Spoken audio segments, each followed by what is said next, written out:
Well, it is hard to say much beyond simply wow. I mean, we have made it through the week unscathed. In fact, the news is actually quite good this morning. The future is bright. We are heading back to all-time highs in both equities and in Tesla. The jobs report is icing on the cake today and a feather in the cap to Trump and Musk and Besant and the entire leadership of the US right now.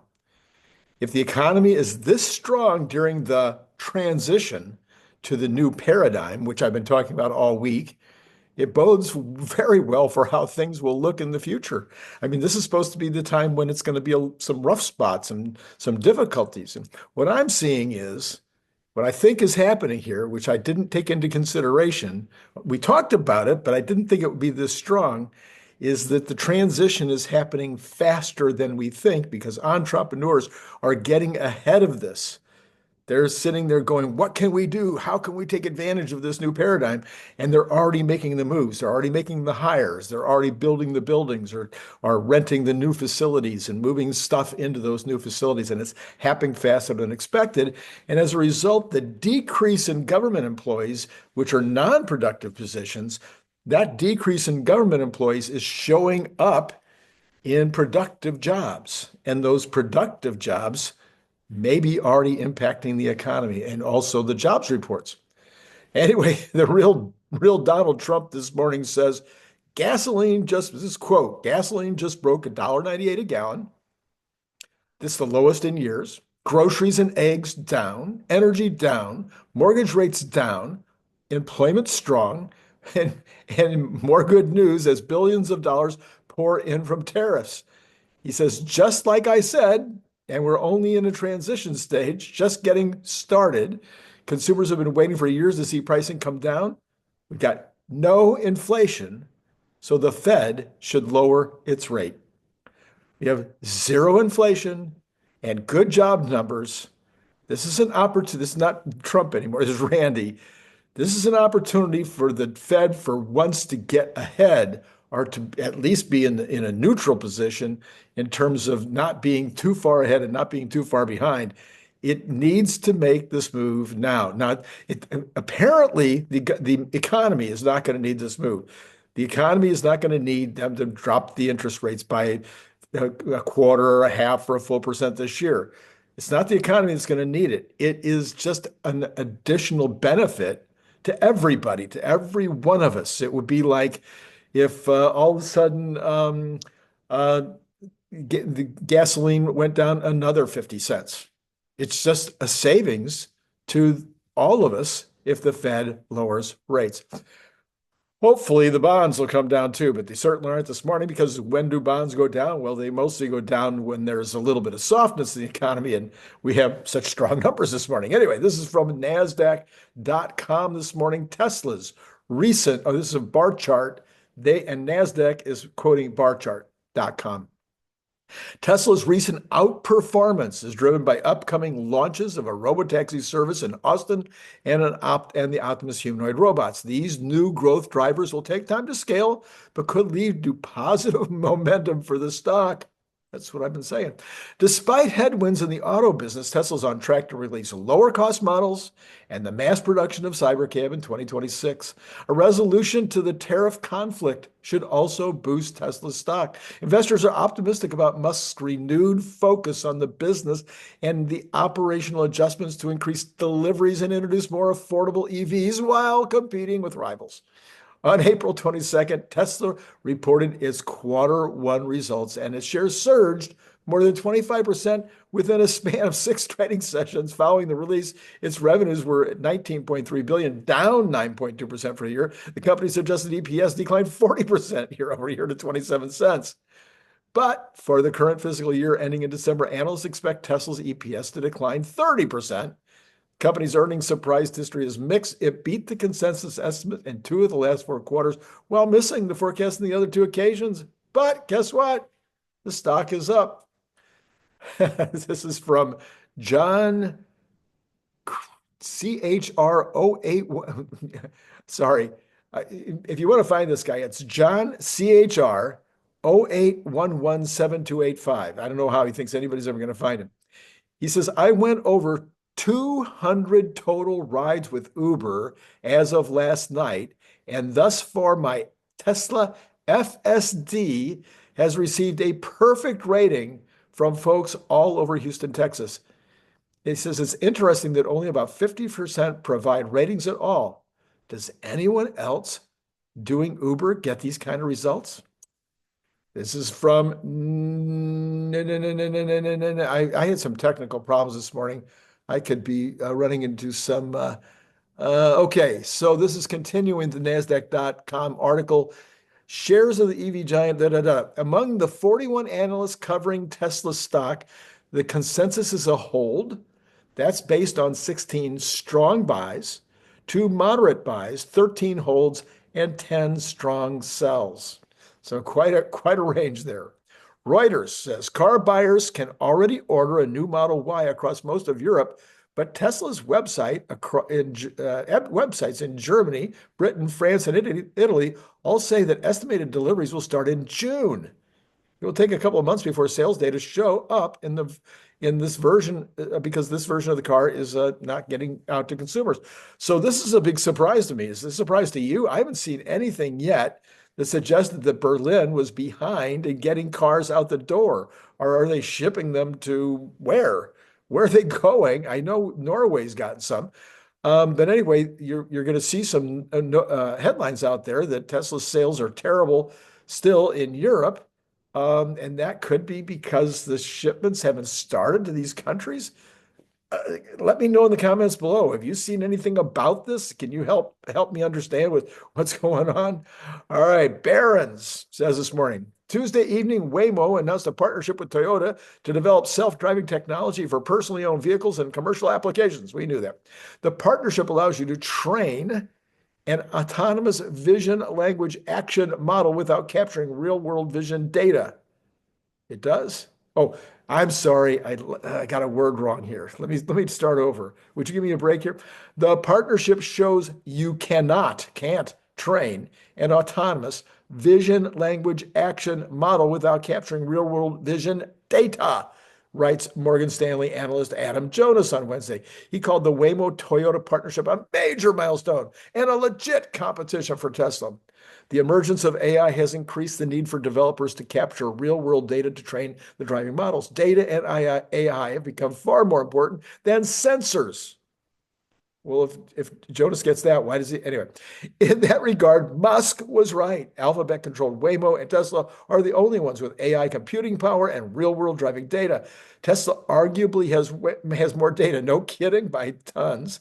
Don't forget that Tesla has sold some 6 million vehicles, most of which can help train the AI models. For Jonas, Waymo and Toyota are in fact recreating Tesla. Toyota has a lot of cars on the road, and those equipped with Waymo technology could rival Tesla's ability to capture training data. Of course, for as much as I've been ragging on Jonas, he's got a 410 price target right now.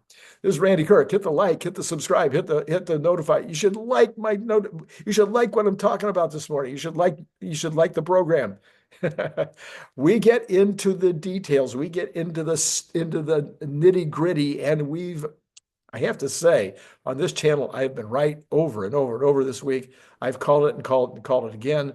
And so, if you want to go someplace where the analysis goes beyond the headlines right away, not hours later, I get behind the headlines, as you're going to see right now, okay?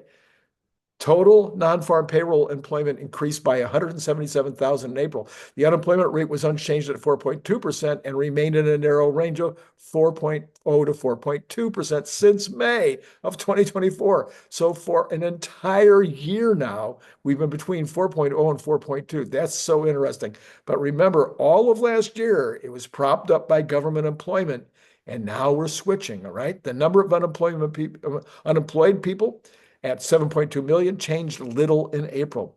In April, the number of long-term unemployed, those jobless for 27 weeks or more, increased by 179,000 to 1.7 million. Now, that's a 10% increase.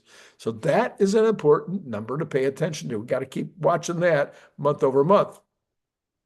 In April, average hourly earnings for all employees on private non-farm payrolls rose by 8 cents or 0.2%.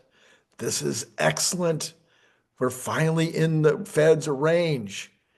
Over the past 12 months, it increased by 3.8%. That's way too high, but you can only do this a month at a time, and only going up 0.2% is excellent. In April, average hourly earnings of private sector production and non-supervisory employees rose by 10 cents or 0.3%. That is too high. It's not horrible, but it's more or less where we've been, and this is what we need to get it down just a little bit more. The average work week for all employees on private non-farm payrolls was unchanged at 34.3 hours. In manufacturing, the average work week edged down just a bit by 0.2 hours, but that was down to 40 hours. So the average work week in manufacturing was at 40 hours. That's actually pretty good. And overtime was unchanged at 2.9 hours. The average work week for production and non-supervisor employees on private non-farm payroll remained at 33.8. So no change there. The change in total non-farm payroll employment for February was revised down by 15,000. So the unemployment was revised down by 15,000 in February, and in March was revised down by 43,000. So remember that March number was huge. It was 228,000. We all scratched our head. Well, it really was 185,000. So that makes total sense. Now we've got a much more, that's much more in line with what people might think.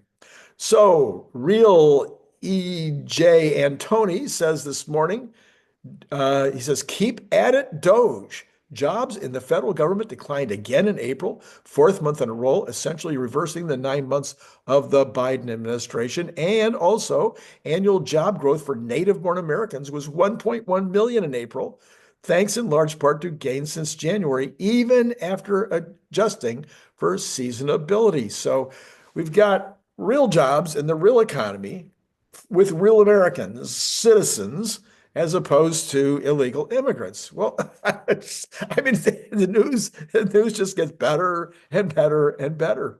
CNBC, nearly 2/3 of the S&P 500 constituents have announced their results, and 76% are posting earnings that surpassed estimates, according to data from FactSet. Now, that's not quite as good as the last year have been, but again, we don't have the government propping things up. But 70, I mean, most of the time, we're really happy when we're anywhere close to 80.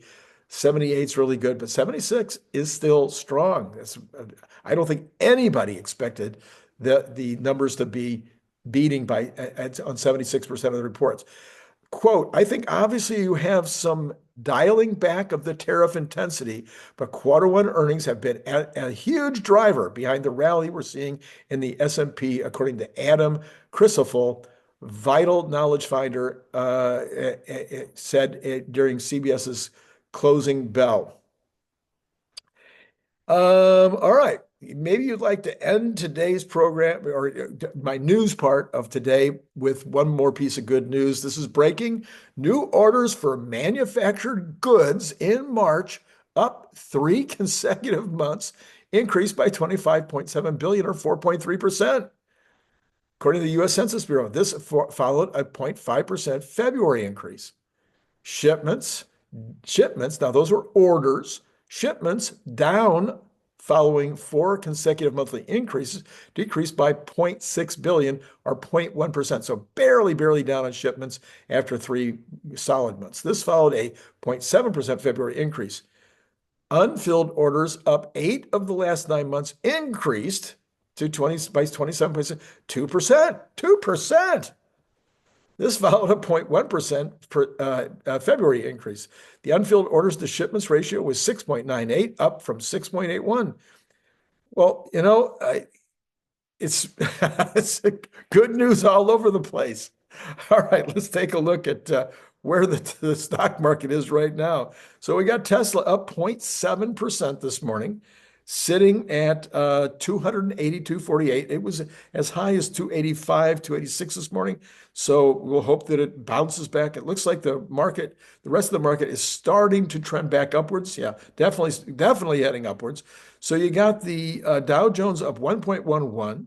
You got the NASDAQ of 1.19, and you got the S&P up 1.2% this morning to 5671. We are 25% of the way back from the correction. We're way back compared. We're like 70% up from the low point of this period, but about roughly a little over 2% back of, or I mean 20% back of the correction number to all-time highs, which I think will happen maybe by the end of May. Tesla is now up 80.88%. So that, like I said, it's starting to trend back up again.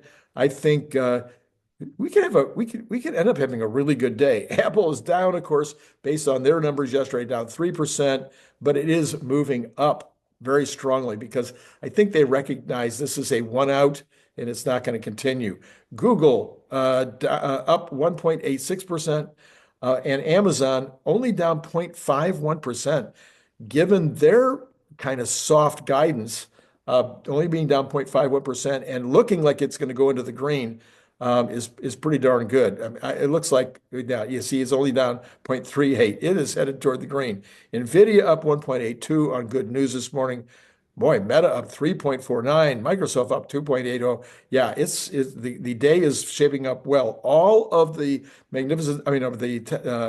Cathie Wood stocks are up except for Block, which came up with it's down 21%. They had a really bad earnings report. Yeah, really negative. If you're following Block, if you've been investing in Block, you're not happy today. This is one piece of bad news for the day. PayPal is up 2% because, of course, Block is down. Anyway, yeah, so let's go ahead and take a look at okay, this is not the best news, right? We've got you're going to guess, what are you guessing is going to happen with the bonds? Do you have a suggestion of where you think bonds are this morning? Yeah, well, the bonds like the fact that the economy is going up. Well, actually, people are selling them because they're afraid that the rate, anyway. Up 6 basis points this morning on the 10-year to 4.291. You've got the 2-month up 1.6 basis points, the 2-year up 8 basis points. Yeah, I'm not happy with that part. But you know what? I'll take it. If you're going to have the economy strong, that's always going to be where you want to start. Oil prices this morning down. Wow, that's interesting. Because China says they're open to trade talks, which would mean the economy is going to be strong. No, I don't think the headline here is right. I think the headline should be, everybody's making oil. Everybody's creating lots and lots and lots of oil. And there's going to be too much oil, but 58.55. This is probably a bottom, although I'm not sure it's going to go up much from here. But this is probably where we should hang out for a while. Brent, similar number, 61.50, so $3 difference. Natural gas up 2% this morning to 3.55. Gold pairs, well, okay, so gold had some really strong gains apparently. It's still up 38.70. That's 1.24. That's strong at 3.262. Again, 240 down from where it was just a couple of weeks ago. But apparently, China is selling gold, and they had been buying gold, so they're now selling, not sellers of gold. Silver down 0.26%, still a good number, 32.25. Copper up 1.26% this morning, headed back up. I wouldn't be at all surprised to see copper over $5 again. We're at 4.64. We have got the US dollar mix this morning. We have got Bitcoin up 584 to 97,197. Again, people are starting to say that the number one thing that Bitcoin might be giving us is an evidence of where we are in the risk category. So this would be indicating risk on. Risk on?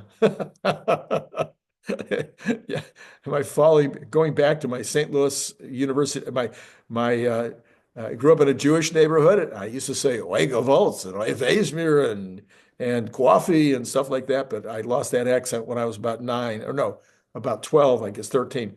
All right, that's it. Those are the numbers so far this morning. Very, very good numbers this morning. Of course, later on today, we got Larry Goldberg. Larry and I will obviously have a great deal of fun today with these kind of numbers. I'm expecting the stock market to continue to be blooming by the end of the day. And then Cathie Woods will be on later tonight or tomorrow morning. I get to watch that. Larry and I will report on that on Saturday. I've got Brian Wang, one already in the can. I've got a Cern Basher already in the can. Lots of stuff already ready to go for you. Probably Cern Basher tonight at 7:45. Although there's at least a chance that we'll do a Brian Wang video later today talking about this transition. You gotta get a hold of the idea that the transition is not bad. Apparently is going to turn out okay, good even. And this is going to be good for Tesla. It's going to be good for the economy. It's going to be good for all of us. And then we're going to go into the golden era, and that's going to be good. It's just amazing. All right. Like, subscribe, notify. Last night it was CERN Basher. You guys all enjoyed that one. Maybe that's one I'll put that card up. CERN, I mean, quite frankly, the conversation that I had with Bradford Ferguson was excellent. Okay, I'll put them both up. I'll put both of those up. Maybe you didn't see what I saw in the Brad Ferguson thing because the numbers weren't as good, but it was good. It was a very good conversation with Bradford. Okay, that's all I got for you. Let's say adieu, or it's been great talking to you.